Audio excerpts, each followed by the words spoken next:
Остинская школа вольной борьбы вновь оказалась в центре внимания после чемпионата России. Второй год подряд сборная Северной Осетии завершает главный национальный турнир без золотых наград.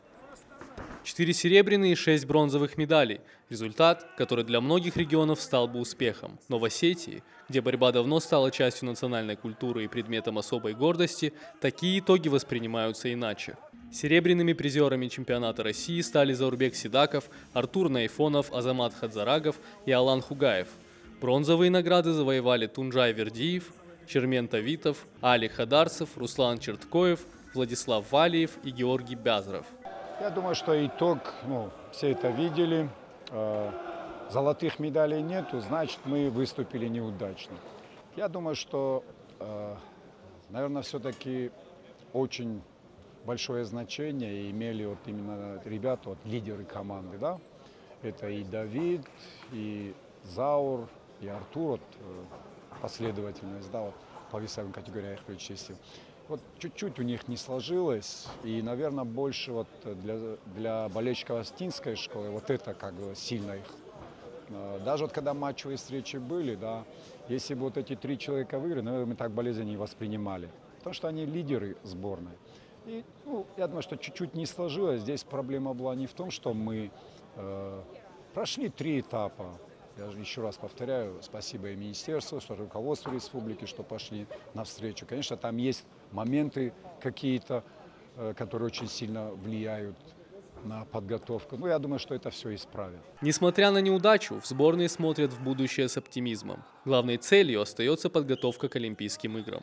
Позитивно оценивает потенциал остинской команды и главный тренер сборной России Хаджимурат Гацалов. Молодежь хоть таких пока результатов не показала, но есть потенциал, есть возможность реализовать себя завтра уже условно в ближайшее время на таком занять свое место, скажем так, в сборной команде, не только призовых, но и могут претендовать на лидерские позиции. Просто нужно работать, как-то поддерживать молодых, юных спортсменов. Я думаю, все для этого есть у нас. Особые надежды специалисты связывают с молодым поколением борцов. По их мнению, именно сегодняшняя молодежь в ближайшие годы должна составить конкуренцию лидерам сборной страны и продолжить победные традиции остинской школы. Мы помним, что прошлогодний чемпионат был не совсем успешным. В этом году борются, вот смотрю за ребятами, все в хорошей, прекрасной форме. И всем желаю успехов. Это чемпионат отборочный на чемпионат мира.